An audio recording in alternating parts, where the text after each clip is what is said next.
कब से आप संन्यास वेश में हो? अभी तो महाराज संन्यास संन्यास में नहीं थे। तो लाल वस्त्र क्यों धारण किए हो नीचे? ये जो है महाराज साथ में रहते हैं तो बिना संन्यास के लाल वस्त्र क्यों धारण? को वह तो संन्यास लिया है, फिर बिना संन्यास के लाल वस्त्र। देखो आज आए हमारे गुरु थोड़ा सा जो है पर देखो, पर हमारी बात ये समझना है कि ये संन्यास के बिना भगवा वस्त्र नहीं धारण किया जाता, उससे अपराध लगता है। आप नीचे भगवा धारण किए हो। अगर संन्यास अर्ध संन्यास दिया जाता है तो ऊपर भगवा होता है, नीचे सफेद होता है। फिर पूर्ण संन्यास होता है तब दोनों भगवा धारण। आप नीचे भगवा धारण किए, ऊपर राम नाम ही ओढ़े हो। इससे पता चलता है कि आप अपने धर्म के अनुसार नहीं वेश लिए हो। वेश के तो धर्म के आज हम इसी बात से दुखी होकर कह रहे थे कि देखो हम लोग क्या हो रहा है कि हम अपने आचार्य परंपरागत, अपने साधु परंपरागत ना चल के मनमानी वेश धारण कर रहे हैं, मनमानी आचरण कर रहे हैं। तो उससे क्या होता है, फिर साधुता की निंदा होती है। एक आचार्य परंपरागत चलो। जब आपने संन्यास नहीं लिया तो भगवा नहीं धारण करना चाहिए। कौन से गुरुदेव हैं जिन्होंने संन्यास ना देने पर आपको भगवा वस्त्र पहनने के लिए अलाउ कर दिया? ऐसा नहीं है। जब हमारे सब धर्म विरुद्ध आचरण होंगे तो हम कैसे भगवत प्राप्ति कर पाएंगे? वेश की हम मान्यता कैसे कर पाएंगे? आप समझ रहे हैं ना? हमने आदर दिया है, आपको आसन दिया है, और आसनों पर बैठने का वही अधिकारी होता है जिसने आसन दिया उसके समकक्ष हो या उससे श्रेष्ठ हो। पहली बात, आपने गुरुजनों का संग नहीं किया। नहीं, आसन को प्रणाम करके नीचे बैठना चाहिए, इसलिए कि आप अभी संन्यास नहीं लिए हैं, आप अभी सन्यासी नहीं हुए हैं और भगवा वस्त्र धारण किए हैं।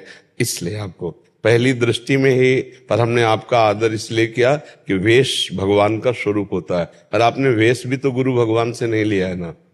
तो इसलिए हम आपके सुख के लिए कह रहे हैं। तो हमने तो आपका सम्मान किया है, आदर किया है, और हम कह रहे हैं कि यदि आप सन्यास का भगवा वस्त्र धारण, तो वेश क्यों नहीं ले लेते?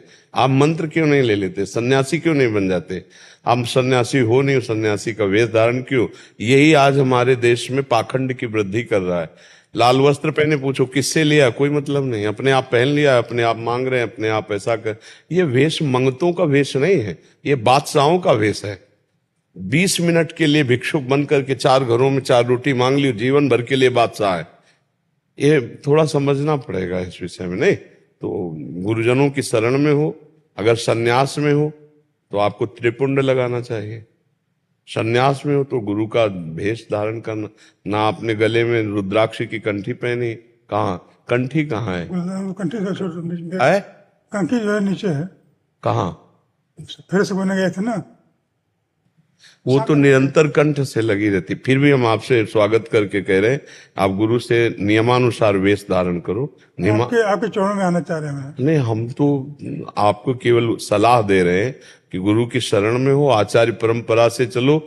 आज हमारे जो साधुता में पाखंड फैल रहा है, जो दोष फैल रहा है, वो यही कारण है कि ना तो गुरु की मान्यता है, ना गुरु संप्रदाय के अनुसार चला जा रहा है। भेष पहन लिया गया, मनमानी आचरण में पैसा मांग रहे हैं, कोई शराब पी रहा है, कोई ऐसे चल रहा है, और लोग समझते हैं साधु है। साधु ऐसे नहीं होते। साधु प्राण त्याग सकते हैं लेकिन अधर्म आचरण नहीं कर सकते। साधु प्राण त्याग सकते हैं लेकिन पैसा नहीं मांग सकते। साधु प्राण त्याग सकते हैं लेकिन किसी का अहित अमंगल, किसी के कठोर वचन, मतलब समझो बहुत बड़ा मार्ग है साधु का। तो इसलिए कृपा करके आप साधु वेश धारण किए तो आप संप्रदाय आचार्य अनुसार धारण कीजिए और चलिए, तो भगवान की प्राप्ति हो जाएगी। नहीं ऐसे जीवन, भाई भंडारे में चले जाओगे, 100 रुपया मिलेगा, भोजन मिलेगा, खाओ पियो मौज करो, लेकिन भगवत प्राप्ति तो नहीं होने वाली ना। भगवत प्राप्ति के लिए तो साधना करनी पड़ेगी ना। है भटक रहे हैं इसीलिए। हाँ, इसीलिए सावधान हो जाओ, जिससे तुम्हारा मंगल हो जाए। मनुष्य देह मिली है भगवत प्राप्ति के लिए, प्रभु भटकने के लिए नहीं मिली है। इससे आपको रुपया मिल जाएगा, भोजन मिल जाएगा, लेकिन भगवान की प्राप्ति का मार्ग नहीं मिला तो फिर फायदा क्या हुआ? और ये जो गृहस्थों का अन्न है, गृहस्थों के दिया हुआ धन है, ये हराम का नहीं है। एक एक का हिसाब होगा। अगर भजन नहीं है और दान पुण्य लिया जाए तो वो दान पुण्य हमारी बुद्धि भ्रष्ट कर देगा और हमको दुर्गति प्रदान करेगा। ये हराम का पैसा नहीं, गृहस्थों का मेहनत की कमाई से जो हमें देते हैं, तो हम अपनी मेहनत की कमाई उनको देना है। भजन तपस्या साधना, उनका मंगल हो, वो सुखी रहें, उनके पास धन है, उन्होंने अन्न धन दिया, हमारे पास भजन रूपी धन है, तपस्या हम, अगर ऐसा नहीं तो भोगना पड़ेगा। फिर गुरुजन कहते थे गृहस्थों के अन्न के बड़े बड़े दांत, भजन न करोगे तो फाड़ डालेंगे आंत। ये कोई साधारण नहीं दान पुण्य भंडारा खाना, इसके लिए तपस्या और भजन चाहिए। तो खूब भजन करो, संप्रदायानुसार आचार्य के गुरुजनों के शरण में होकर फिर वेश धारण करो। वेश भगवान का और हमारा गुरु प्रदत्त नहीं है तो फिर इससे हानि हो जाएगी। प्रणाम नमस्कार जैसे लोग करते हैं ना, फिर उससे सब हमारा दुर्गति हो जाएगी। इसलिए कोई प्रणाम नमस्कार करे तो उससे भी भजन जाता है। हाँ, और हमारे सुकृतों का क्षय होता है। हाँ, क्षय होता है। इसलिए साधु के पास कुछ नहीं रहता भगवान के सिवा। निंदा करने वाले पाप ले जाते हैं, दुख भोग करके पाप नष्ट कर देते हैं। प्रणाम नमस्कार करने वाले भजन ले जाते हैं और जीवन मुक्त होकर, शुभ अशुभ दोनों से मुक्त होकर वो जीवन मुक्त भगवान को प्राप्त हो जाते हैं। इसलिए तो संतों को चलते फिरते तीर्थराज कहा गया है, संतों को परोपकारी कहा गया है। इसीलिए तो उनके आगे सर झुकाया जाता है कि वो अपने लिए भजन नहीं करते, संसार के लिए भजन करते। यही तो आज हो गया, किसी के भी आगे संत लग जाता है, किसी के आगे भी मतलब, तो वो सब गड़बड़ हो रहा है। फिर लोगों को लगता है देखो संत ऐसे, देखो संत ऐसे, और आचार्य परंपरागत कोई मतलब नहीं। कोई आचार्य परंपरागत बिरला ही चल रहा है, नहीं तो सब मनमानी चल रहे हैं। कौन गुरु के अधीन होके चल रहा है, कौन गुरु की आज्ञा मान रहा है, सब मनमानी। आज पर जी जो वेश होता है वो गुरु प्रदत्त तो होता है, गुरु बिना प्रदत्त ऐसे मतलब ऐसे थोड़ी जैसे आप वेश धारण किए डांट लग जाए। पर जी एक आए थे वो कह रहे कि हमें स्वतः प्रेरणा हुई एक अव्यक्त सत्ता की, तो हमने वेश धारण कर लिया। तो फिर आप क्या मिल जाएगा, करके देख लें, करके देख लें। अहंकार की पुष्टता ही होगी। बिना गुरुजनों की शरण में गए अहंकार, जब भगवान सर्वव्यापी सब ज्ञान समुद्र वो संदीपिनी जी के चरणों में बैठ करके ज्ञान प्राप्त कर रहे हैं, वो वशिष्ठ जी के चरणों में बैठ के प्राप्त कर रहे हैं। जो जगत गुरु भगवान अवतार लेते हैं वो जब गुरु बनाते हैं तो औरों की बात क्या है, औरों की बात क्या है। गुरु की बिना शरण में हुए कोई अहंकार का नाश कर सकता है। हमने अपने आप से भेष धर लिया, हम अपने आप से कर लिए तो फिर क्या है, ऐसे है। ऐसे मान्यता बाजार से खरीद के वर्दी पहन लो, उसकी मान्यता होगी क्या? मान्यता होगी जब सरकारी बिल्ला लगेगा, और नहीं जब सरकारी से मुठभेड़ होगी ना तो बंदी बना लिए जाओगे। मतलब एसएसपी डीएसपी की आप नौटंकी नाटक में जो वर्दी होती है उसे चढ़ा के घूमो रोड में, और जब असली अधिकारी मिलेगा ना तो तुम्हें जेल के अंदर डाल देगा। क्यों डाल देगा भैया? खरीद के लाए पैसा से, पहना है तो बोले उसकी योग्यता है आपके अंदर, उसकी लायकात है, आप दिखाइए आप कहां से पास करवाए, कहां से आप एसपी हैं, कहां से आप डीएसपी हैं। तो डीएसपी एसपी की वर्दी केवल पहन लेने से थोड़ी होती है, सरकारी उसमें मोहर भी चाहिए। ऐसे बाबा जी का भेष पहन लेने से थोड़ी होता है। किस गुरु परंपरा से हो, किस आचार्य ने दिया है? साधु किसे कहते हैं, संत किसे कहते हैं, बात बहुत दुर्लभ होती चली जा रही है। इसीलिए मनमानी आचरण बढ़ते चले जा रहे हैं। जी एक और चीज आपसे समझना चाह रहे थे, जैसे संत तो स्थिति है, जैसे आपसे हमने सीखा है कि संत एक आंतरिक स्थिति है, बाहरी वेश मात्र नहीं है। बट आजकल क्या हो रहा है महाराज जी, कोई सफेद डाला, एकदम दाढ़ी मूछ नहीं रखा हुआ, क्योंकि जो अल्पज्ञ लोग हैं, जो समझते नहीं, अविवेकी हैं, वो उनको भी संत साधु कह देते हैं। साधु की दो ही पद्धति है, जो बैरागी हैं, बैरागी की दो ही पद्धति है। लंगोटी बंद होगा, नीचे खुला वस्त्र होगा, ऊपर जो वस्त्र धारण गुरु परंपरा से दिया गया, और बाल या तो पूरे के पूरे रखे होंगे और या पूरे के पूरे मुड़े होंगे। सेटिंग नहीं होगी। ये नहीं कि दाढ़ी मुछ मुड़ा लिया बाल रखे हुए हैं, ऐसी कुछ नहीं होता। या तो पूरे शरीर के बाल रखे हुए हैं और या तो पूरे शरीर के बाल मुंडन करवाए हुए हैं। 2 महीने में मुंडन का विधान है और आजीवन बाल रखाने का विधान है। 6 महीने 12 महीने 12 साल जितना चाहो उतना आप रखा लो। तो जैसे है तो पूरे रखे हुए हैं, और मुंडन तो फिर पूरे का मुंडन हो गया। ये सेटिंग नहीं चलती बाबागिरी में। महाराज जी जैसे कोई ग्रस्त मतलब सदग्रस्त है, ब्राह्मण है और भागवत करते हैं और भागवत आदि जाते हैं, बट उनको भी सब जन संत जन ही कहते हैं। संत आए, भगवत लीला गुणगान करने वाले, भगवान नाम जप करने वाले, भगवत आराधना करने वाले भक्त बहुत है। भक्तों की, अब जैसे भागवत प्रवक्ता भगवान के भक्त है, उनके पत्नी है, उनके पुत्र है, उनके पूरे परिवार है, वो भागवत है, महाभागवत है। लेकिन जो ये लगता है संत महात्मा, साधु महात्मा, ये विरक्त वेश के लिए लगता है। गुरु परंपरा, हाँ, गुरु परंपरा से 2 मार्ग हैं। एक गृहस्थ मार्ग है, तो गृहस्थ मार्ग के महाभागवत जन हैं, भगवान की चर्चा करते हैं, भूरिदा जना है। पर जो संत परिपाटी है, जैसे सन्यास मार्ग है, तो ये मार्ग में ये बात चलती है कि ज्ञान मार्ग में जो है वो गेरुआ वस्त्र और इस हाँ, और जैसे वैष्णव में विरक्त है तो इस तरह से, सफेद में, हाँ, इस तरह से पीले या सफेद वस्त्र ऐसे धारण किए हुए हैं। बकाया संत शब्द जो है लंगोटी बंद वैरागी के आगे लगता है, जो भगवान अनुराग में, और जो गृहस्थ में है वो भगवत प्रेम में डूबे हुए महात्मा जन है। वो चाहते भी नहीं कि हमें कोई संत कहे, वो चाहते भी नहीं है कि हमें कोई संत कहे, कोई महात्मा कहे। अब ऐसा विरक्त वेश की मर्यादा को रखना बहुत कठिन हो गया है, बहुत कठिन। बाल बहुत सेटिंग से हैं, रोज दाढ़ी और मुछ चिकनी की जा रही है, हम उसको क्या कह सकते मतलब हैं? ऐसा नहीं हो सकता। नहीं हो सकता। परिपाटी नहीं। या तो मुंडन पूरा और या तो फिर दाढ़ी। गृहस्थ में ऐसा है, गृहस्थ में ऐसा कर सकते हैं। जिनके आगे जो विरक्त वेश में नहीं, निवृत्ति मार्ग में नहीं है, गृहस्थी में है, हम लोग कथा कर रहे हैं, तो वो बात उनकी ठीक है, वो कैसे भी रह सकते हैं। गृहस्थी में उनका एक अलग विधान है। लेकिन विरक्त जहां संत लगा है वहां दो ही पद्धतियां हैं, या तो पूरा मुंडन करा ले और या फिर बाल रखाए रखे। लंगोटी बंद होना चाहिए, जो गुरु परंपरा से वेशभूषा मिली वो वेशभूषा होनी चाहिए। तो प्रायः जो संत लगता है वो निवृत्ति मार्ग परक बहुत ऊंची स्थिति के महापुरुषों के आगे लगता है। आजकल छोटे छोटे बच्चे भागवत कर रहे हैं, मतलब केवल सीखा ही है भागवत और अपने आगे ऐसा, तो अब फिर वो होता है कि बाबा, महाराज जी ऐसा ही होता है, अमुक बाबा, अमुक संत। अब किस बात के बाबा है?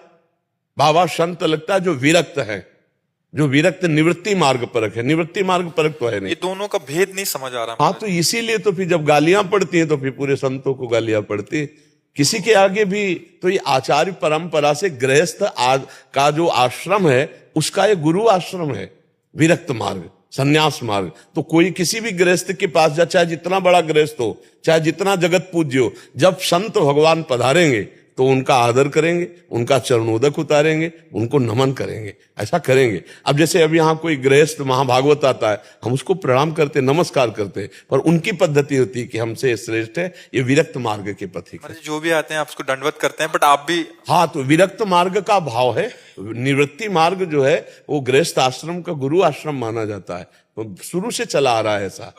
तो आचार्य परंपरा से चलना चाहिए, गुरु परंपरा से चलना चाहिए। संत सब जो भगवान में चित्त जोड़े हैं, निरंतर संसार के राग से रहित हैं, वही संत हैं। अब लड़का बच्चा परिवार सबका पोषण हो रहा, जब मन आया पैजामा कुर्ता पहन लिया, पैंट शर्ट पहन लिया, जब आया और इसके आगे बाबा लिखा जाता है, संत लिखा जाता है, तो ये मतलब नहीं ठीक है, ऐसा नहीं ठीक है। आप भगवान की कथा करने वाले हैं तो आपकी महिमा तो वैसे ही भूरिदा जना है, आप वैसे ही संत लिखने का, आप तो संत स्वभाव है, खुद भगवत स्वरूप है। अब जैसे श्री सुखदेव जी कथा कर रहे हैं, अबे महान परम संत वैरागी, गर्भ से ही वैराग्यवान है। अब जब गृहस्थ से कथा के तो महाभागवत हैं, आप भगवान की चर्चा करने वाले हैं, पर संतों का आदर सदैव महाभागवतों ने किया है। संतों का आदर, वो अपने आगे कोई संत भी होने पर वो अपने को संत नहीं कहेगा। जब आप उससे कहो तो ये कि हम जैसे अधम जीव भला संत कहाँ हो सकते हैं, ये तो संतों के हम चरणों के आश्रित है। साधुता एक अलग मार्ग। महाराज जी एक दो चीजें आपसे कुछ शब्दावली समझना चाह रहे थे। महाराज जी दंडी स्वामी क्या होता है? दंडी स्वामी, हाँ, जिन्होंने आद्य गुरु भगवान शंकराचार्य के मार्ग में दीक्षा ली है और दंड धारण किया, वो नारायण का स्वरूप है, वो अग्नि स्वरूप है। मतलब कासाय वस्त्र धारण किए हुए संसार से वैराग्य को प्राप्त हुए, जिनका संसार में नारायण के सिवा, ब्रह्म के सिवा कुछ नहीं है। सर्वतो भावेन, मतलब बहुत ही कठिन मार्ग है संन्यास मार्ग। अर्थ त्यागी, स्त्री काठ की भी स्पर्श नहीं करना संन्यास मार्ग में, बड़ा नियम है। एक गांव में 3 दिन तक केवल भिक्षा, और उस भिक्षा में भी कई पद्धतियां हैं, बहुत संयम से चलना संन्यास मार्ग। महाराज जी ब्रह्मचर्य और महावाक्य क्या है? हाँ, जब हम नैष्ठिक ब्रह्मचर्य, वैसे ब्रह्मचर्य तो सबका आश्रम है, जो बाल्यावस्था से लेकर के और 25 वर्ष की अवस्था तक ब्रह्मचर्य रहकर फिर गृहस्थी में जाता है, या 20 वर्ष की अवस्था तक समझ लो, 20 वर्ष की अवस्था तक ब्रह्मचर्य लेकर गृहस्थी में जाता है, तो उसका संयमित ब्रह्मचर्य माना जाता है। फिर जो नैष्ठिक ब्रह्मचर्य, आजीवन ब्रह्मचर्य का नियम लिया, अब वो लंगोटी और सफेद वस्त्र में आ जाएगा, क्योंकि वो गृहस्थ में नहीं जाएगा। गायत्री अनुष्ठान, पितृ तर्पण, बलिवैश्य देव, त्रिकाल संध्या, ये नैष्ठिक ब्रह्मचारी का नियम। नैष्ठिक ब्रह्मचर्य के बाद फिर अर्ध संन्यास होता है, महावाक्य। जब महावाक्य गुरुदेव देते हैं तो सफेद कपड़ा नीचे को होता है, एक अपना प्रसादी वस्त्र कासाय दे देते हैं जो ओढ़ लिया जाता है। त्रिपुंड धारण करना, कंठी धारण करना, और नीचे श्वेत, ऊपर अरुण वस्त्र, भगवा वस्त्र धारण करना, ये महावाक्य का। और महावाक्य के बाद फिर संन्यास होता है। जो सन्यास दो प्रकार का होता है, एक दंड लेना और एक दंड त्यागी जो महापुरुष होते हैं, जो परमहंस कहे जाते हैं, वो भी सन्यासी ही होते हैं। पर ये जो आद्य गुरु भगवान शंकराचार्य जी के आचार्य कोटि में है, ये तीन महापुरुष जो है, जैसे सरस्वती लगता है, तीर्थ लगता है, आश्रम लगता है, ये दंड धारण करने वाले होते हैं।